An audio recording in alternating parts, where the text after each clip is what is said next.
What's going on, everybody? Welcome back to the vlog. Today is another Z day, like always, and today we're going to be putting a wideband O2 sensor and gauge into this car. But first we need to run to, like normal, a parts store to get a 5 amp fuse and some wire taps. So let's go do that, and then we're gonna go take the car to my parents' house where we always work on the car because of their big garage, and jack up the car to take off the exhaust to go get a bung welded into it to fit the O2 sensor. So we're gonna go get on that right now.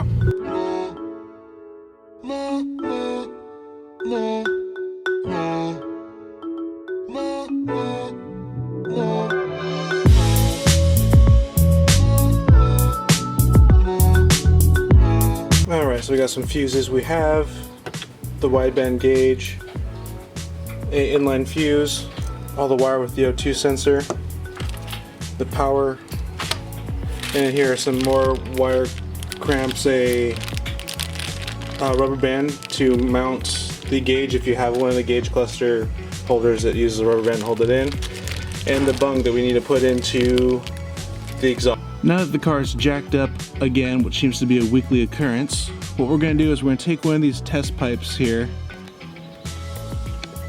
down and out, and we are going to take it to a exhaust shop where they will drill a hole into it, weld the bung into it for the O2 sensor, and then bring it back and reinstall it. But for right now, what we have to be careful with is when we install the O2 sensor, it can't be straight out or straight vertical. So we have to put it in at least a 10-degree angle here to make sure no condensation builds up on the O2 sensor inside, and that if there is condensation, it will just be able to drop down instead of building up and sitting on top of the sensor. Okay, well, looking under here, right here, there's not enough space for the O2 sensor to go, so we're actually putting it on the transmission side of the exhaust, so the inner side. This is kind of hard. Up on this over here. Right here between the transmission and the exhaust, there's plenty of room for the O2 sensor to go, and especially at least a 10-degree angle. So that's, now the next step is take down the exhaust. And this is held in by 3 14mm bolts right here. And then 2 14mm bolts right there. So we have the exhaust pipe removed right here, and this little mark right here that I made with the Sharpie, that's where we're going to drill the hole and weld the bung into right there. So now we're on the way to the muffler shop in my dad's Dodge to get that bung welded in. He said if I can get it there to him about 10 or 15 minutes, he can knock it out for me real quick. So we're going to go there, continue on with the project.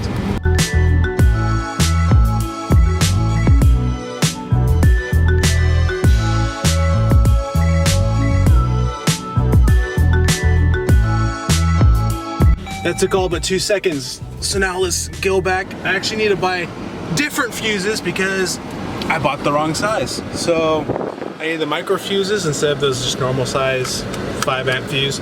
So now I'm gonna run by a parts store again. And if you guys are ever looking for an exhaust system or modifying or just taking something, adding something, and you're in the San Diego area, hit up American Muffler right here on Raytheon Road. Dude is super chill, great prices, and he does good work. So let's finish the Z. Now that we're back in the garage, the next step I'm going to take is remove all of this right here and the center console right here so we can start running the power to the gauge and get all that ran up before we put the test pipe back up underneath the car. So in order to do that, we have to take out 2 screws right here, 2 screws right here, then all this will come out. Then we have to unplug the turbo timer, the boost controller, and the radio to pull it out and get access back here. And then to remove the center console right here, there's a screw underneath the ashtray right here. Got to remove the shift knob, and there's screws inside the armrest right here that we have to get to. So all 4 screws are out now. Before we go any further, what I plan on doing is putting the gauge either right here or right here. And I'm not going to hard mount it or anything just yet. I'm just going to have them temporarily sitting kind of over here because I don't know how I'm gonna sit when I get my new seats, and I might not like it here, might want to move it up here. So I don't want to hard mount anything anywhere just yet, because once I get my seating position with my aftermarket seats, I don't know where I'm going to want to put the gauge. So I'm just temporarily putting it somewhere where I can see it, it's functional. So I just went ahead and slid that up out of the way out of here now. So there's 2 more screws right here, and I gotta take off the stock shift knob here.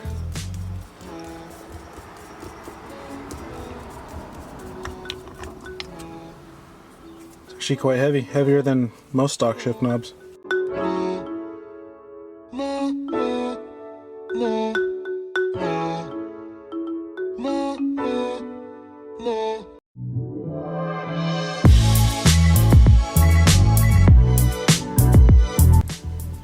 Okay, now we got this piece out of the way. I almost feel like I should just take this ratty old fallen apart shift boot out now.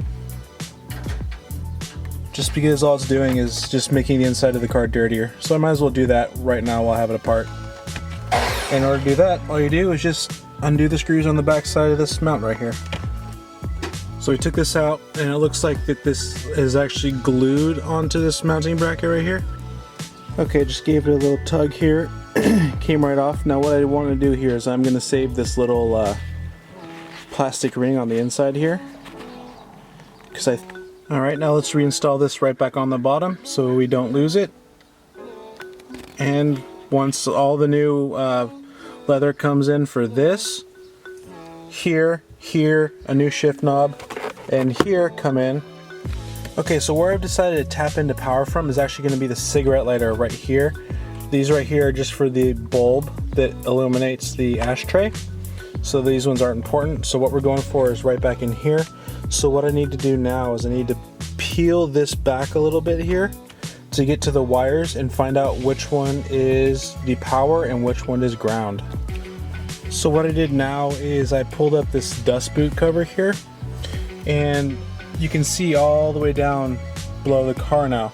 So what I think I'm going to do is see if I can fit the connectors through this right here, and then we have our entry into the cabin for the wires. Okay, so this side right here where the O2 sensor plugs in is a little bit too big to go through there. So what I'm going to have to do is go underneath the car and feed this side, this little part that goes to the gauge, up through here first, and then pull the wire through. Okay, so I trimmed the wiring harness back a little bit right here, and then expose these 2 wires, which one is a brown wire and one is a black wire.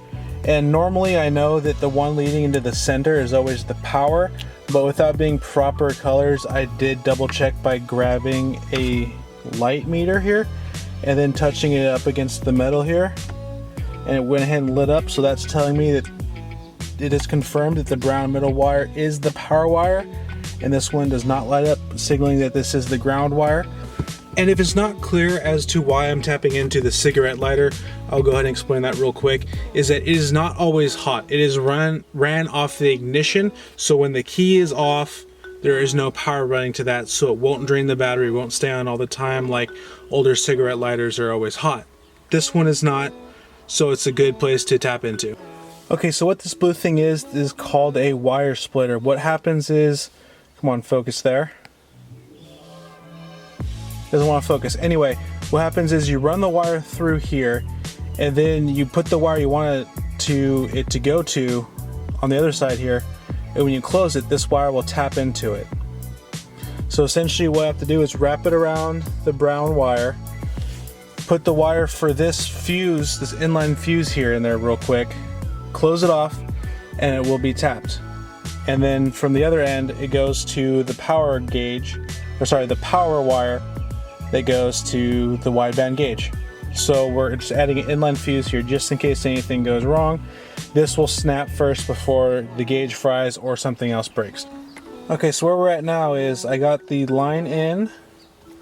It's tapped right there. Got the fuse in. I already turned the key and attached the ground wire real quick just to a ground, and everything is okay. Fuse didn't pop, the gauge turned on.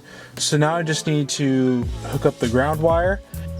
Okay, so now that we have everything hooked up here, I'm going to start putting back the center console together here. So I replace the screws, and you rehook up the turbo timer here real quick. And I think what I'm actually going to do here, because this is temporary, is just run these wires underneath here, back, and then I might have it stick out of these top gauges or these top little bezels right here for just the time being, because there's not enough room actually right here for the gauge.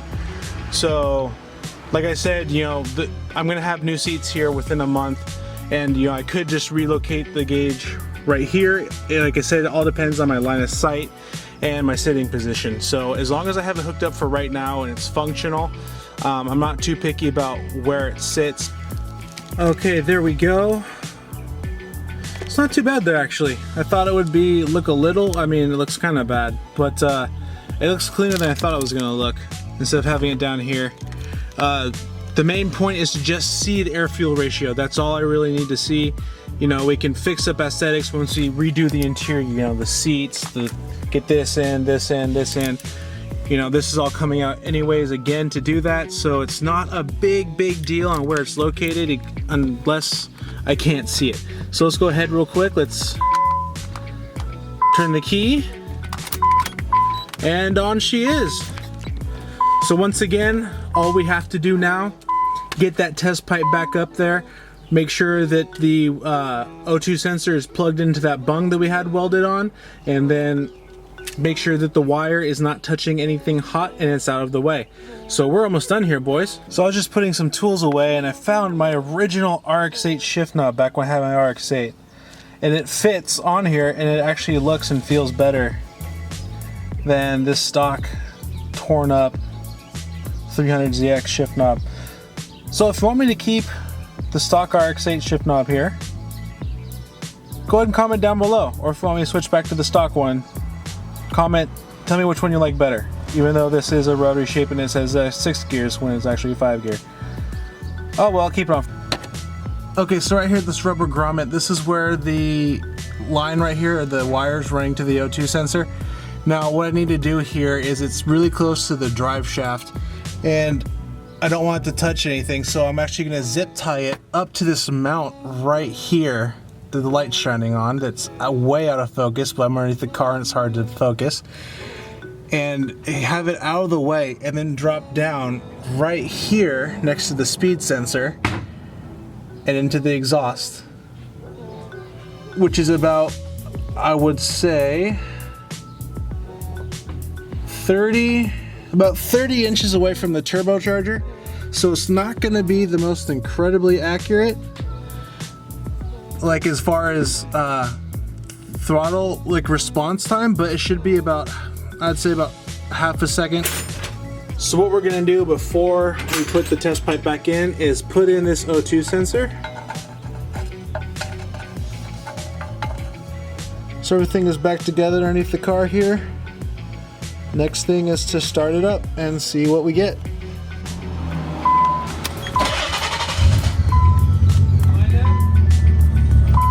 And of course, when everything is almost finished, something goes wrong and the gauge doesn't turn on. So maybe something got disconnected somewhere. So it's time to take apart the center console again and see what wire came undone. Okay, the grounding wire came loose. So let's try this again.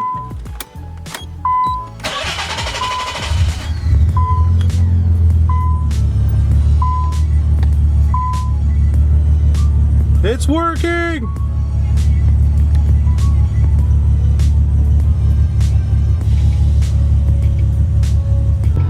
So after a quick little drive, make sure the car is all warm and everything's going good. It's running a little bit rich here on idle, but also I do have the air conditioning on. So if I go ahead and turn this off real quick, let's see where it drops down to.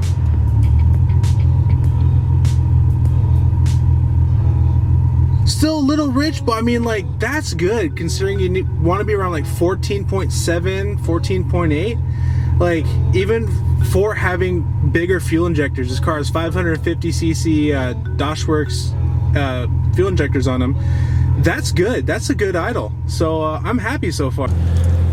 So that's pretty much it, boys. Gauge installed. That's it for this video, guys. Thank you so much for watching. Peace out.